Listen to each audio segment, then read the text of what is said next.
You never notice it while it's happening, only after. The slow, quiet climb toward happiness never feels suspicious at first. It starts with something small, a conversation that flows effortlessly, a night of uninterrupted sleep, the kind of laughter that feels like it belongs to a version of you haven't seen in years. You feel light again, normal, maybe even free. And with that ease comes the hope you stopped allowing yourself to feel. Maybe this time, it'll last. And it does, for a while. Long enough for you to lower your guard, long enough for your body to forget the weight it used to carry. You make plans, you let people in, you breathe differently. The world opens just enough for you to step forward and believe the worst is finally behind you. That's when it begins.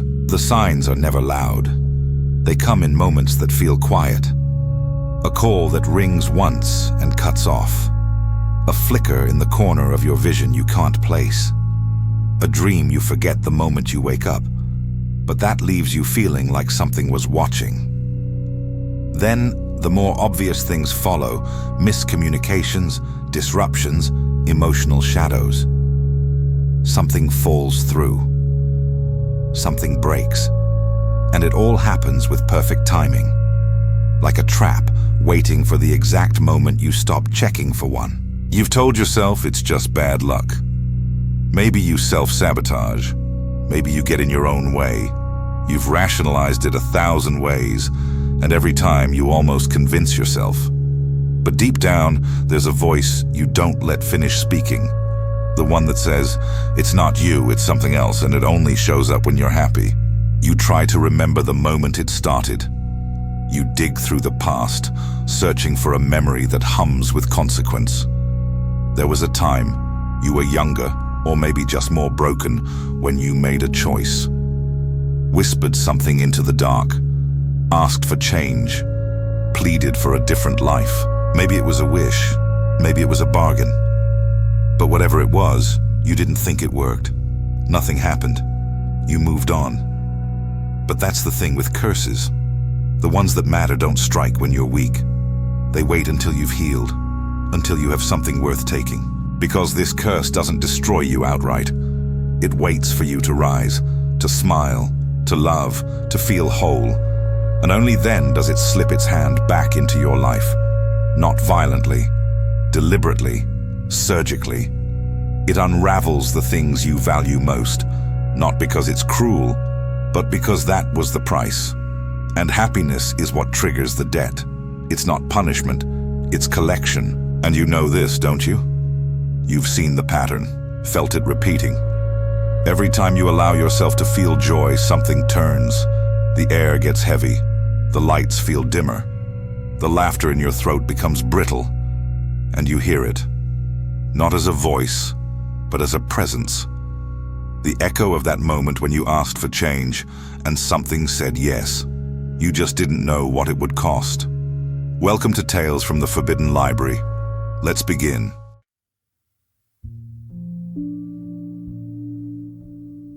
It's easy to ignore the first time. Things go wrong.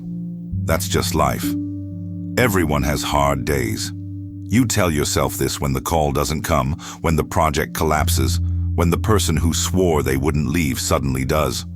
You blame timing, stress, coincidence, all the usual suspects. It's the rational thing to do. The adult thing.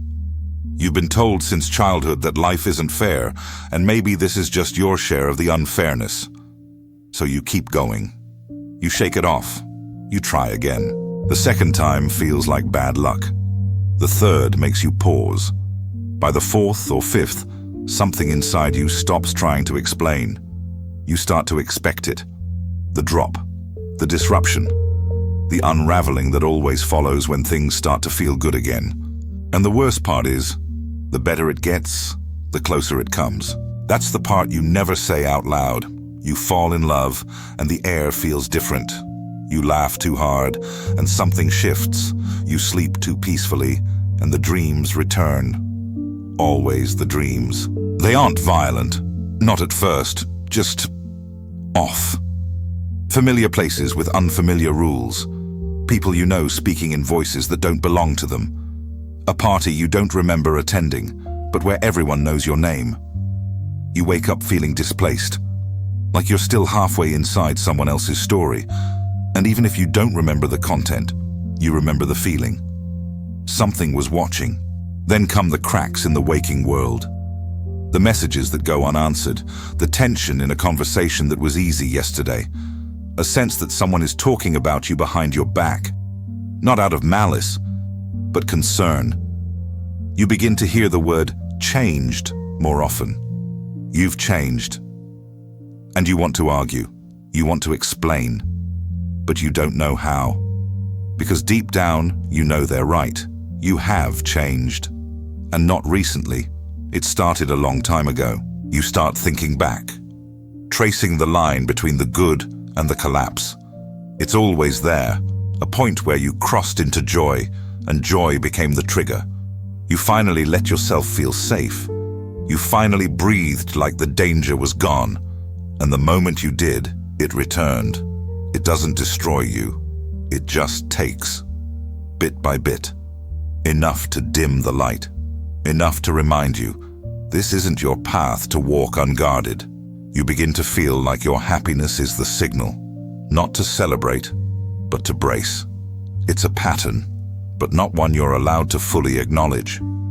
Because if you do, you'll remember what's underneath it. The question you once whispered, the wish you once made, the deal you can't quite recall, but that everything seems to answer. You pretend not to see it. You move forward as if you're just unlucky. You tell yourself it's in your head, but you feel it. With every good thing that comes, you feel the tension in your chest start to coil, because you know what follows.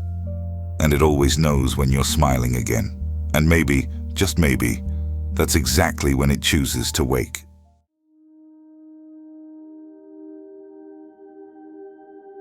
We all make promises we don't remember, especially when we're broken, especially when no one's listening. There was a moment, you don't remember when exactly, when you asked for something. Maybe you were young, maybe you were desperate. Maybe grief had hollowed you out just enough that you said something you didn't mean, or maybe you meant it too much, and something hurt you. It wasn't a formal pact, no blood on parchment, no signature in ash. It was quieter than that.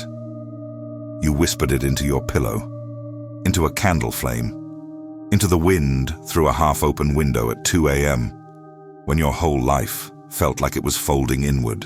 Maybe you said, "I'd give anything for this to stop," or "I'd do anything to feel different." Maybe it wasn't even words, just a wish made from the deepest part of your pain, something raw and wordless and real. And in that moment, something old, something waiting, heard it not as a cry, but as consent. The curse didn't arrive right away. It wouldn't have worked if it had. You would have noticed. You would have resisted. But it waited. It watched you rebuild. It let you scrape your way back into something resembling a life, gave you just enough time to forget what you asked for. Because that was the price. Not your soul, not your body, your memory. The moment you forgot the bargain, the curse became active. It isn't cruel, it's exact. It doesn't come for you when you're lost, because that's not what you asked for. You didn't ask to be spared pain. You asked to be changed. You asked for a different life, for a chance to feel peace again, for the pain to be transformed into something useful. And the curse did just that. It balanced the scale. It turned your joy into the trigger, your peace into a signal, because it needs something to take. That's the rule. You get your moments. You get your love, your success, your ease, but only in short bursts. And always with the understanding, buried too deep to access, that something will come to collect. A cold presence that doesn't knock, doesn't speak. It simply shows up, and it takes. The stability crumbles, the affection frays, the certainty rots from the inside out. And you can never say it aloud, but you feel it in your bones. This is the price. This is what I agreed to. You might try to remember when it happened. You might try rituals, research, therapy, old journal entries, but the memory is sealed. That was part of the deal. The cost of peace was forgetting how it came. And no matter how hard you search, no matter how close you get, something always redirects you. A headache, a distraction, a missing page. But sometimes, at night, when you're lying awake after the good moment starts to fade, you remember how you felt. That ache in your chest before the change. That impossible need. The kind that could bend reality if spoken clearly enough. And then you wonder, what did I say? What did I offer? What did I let in? And the silence that answers feels far too familiar.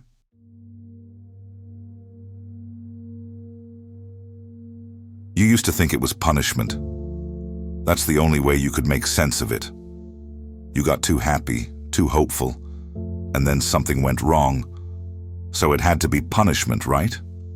For wanting too much, for dreaming too big, for letting yourself believe that things could finally stay good. But the more it happens, the more you begin to understand. This isn't wrath, it's symmetry. Because the curse doesn't strike when you're weak. It doesn't feed on suffering or sadness. It waits for you to rise, just high enough to have something to lose. It lets you build. It lets you love. It lets you taste peace. And the moment your guard slips, the moment your heart opens and says, yes, this is safe, that's when the balance begins. Not as destruction, but as quiet correction. Your wins shrink. Your joy frays. Something precious is removed, not to hurt you, but to restore an invisible equation you forgot you wrote.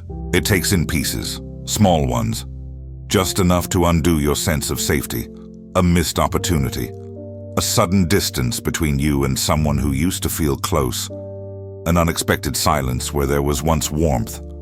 And you tell yourself, it's just life, but it happens every time, always when things get too good. When the curse doesn't roar, it doesn't burn your house down. It unthreads things, your certainty, your clarity, your sense of direction. It leaves you confused, not broken, paused, not ruined. Because that's the key. It's not there to destroy you. It's there to make sure you never drift too far above the line. You begin to notice the timing. How quickly the shift comes after you say you're happy. How tightly the spiral coils around the laughter. There's a rhythm to it. An emotional recoil built into the very structure of your life. And once you see it, you can't unsee it. Joy comes with a shadow. Success with decay. Connection with the silent certainty that it won't last. But the worst part isn't the losses. It's the voice that forms around them. The internal mantra you didn't know you were repeating. You shouldn't have let it get this good. That's the real weight the curse leaves behind. Not grief, guilt, not fear, shame. It teaches you slowly and precisely to limit your own joy before it can, to keep yourself flat, level, predictable, so it doesn't have to intervene. And yet, every now and then, despite all of that, you forget. You let yourself smile without flinching. You fall in love without scanning the horizon. You take a deep breath and believe, truly believe, that maybe this time it'll be different, that maybe it's over. And that's when it comes back, not to punish you, to restore what was promised. Because this wasn't about revenge, it was a deal. You just don't remember what you gave away, only what it keeps taking.